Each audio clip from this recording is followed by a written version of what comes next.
c'est vrai qu'on porte tous des gants, mais dans les mesures barrières, il n'y a pas de port de gants. Donc ne portons pas des gants. Les mesures barrières sont lavez-vous les mains et utilisez du gel hydroalcoolique. Mais lorsqu'on met un gant, on ne se lave plus les mains.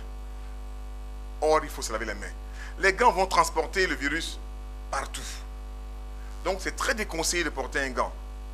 L'autre inconvénient de cette pratique déconseillée, c'est qu'il réduit la possibilité d'offrir des gants au personnel de santé dans un contexte où l'offre mondiale n'arrive pas à couvrir la demande.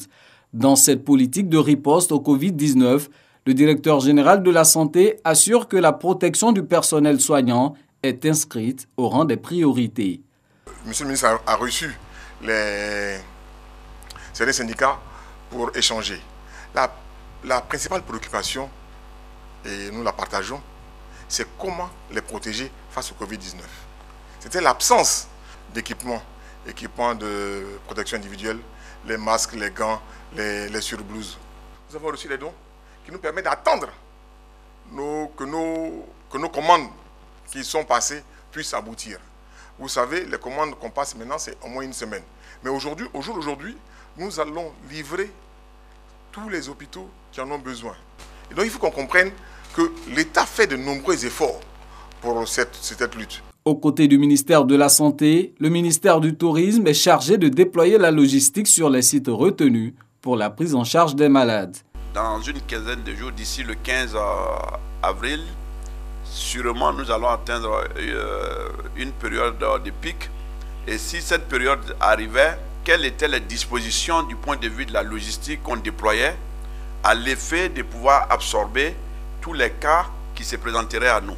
Et c'est à cette problématique que nous répondons en envisageant dans les mesures de riposte le déploiement d'infrastructures sur l'ensemble du territoire, mais principalement pour Abidjan qui constitue le foyer de la pandémie sur notre territoire.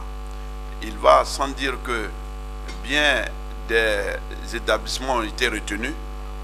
Il s'agit notamment du parc des sports, comme je l'évoquais tantôt, du stade Jesse Jackson de Yopougon, et il y a aussi le stade Champrou et bien d'autres entités qui ont été retenues. Au premier jour de l'entrée en vigueur de la mesure d'isolement du Grand Abidjan, le ministère de la Sécurité et de la Protection civile déplore une forte demande d'obtention de laissez-passer. Nous nous sommes étonnés ce matin, surpris au constat de voir que déjà à midi, nous avions plus de 300 cas de demande, donc de laissez-passer, comme si nous étions dans une situation normale. Et donc, 85% de ces cas portent essentiellement sur des questions d'assistance funéraire, aller donc faire des obsèques à l'intérieur du pays et un peu partout. Je voudrais ici en appeler à la conscience de nos compatriotes, parce que l'heure est grave, qu'il va falloir que chacun de nous fasse sa part de sacrifice en acceptant les mesures édictées par le chef de l'État et son gouvernement. Tous les demandeurs de laissez-passer sont désormais priés de s'adresser à l'École nationale de police.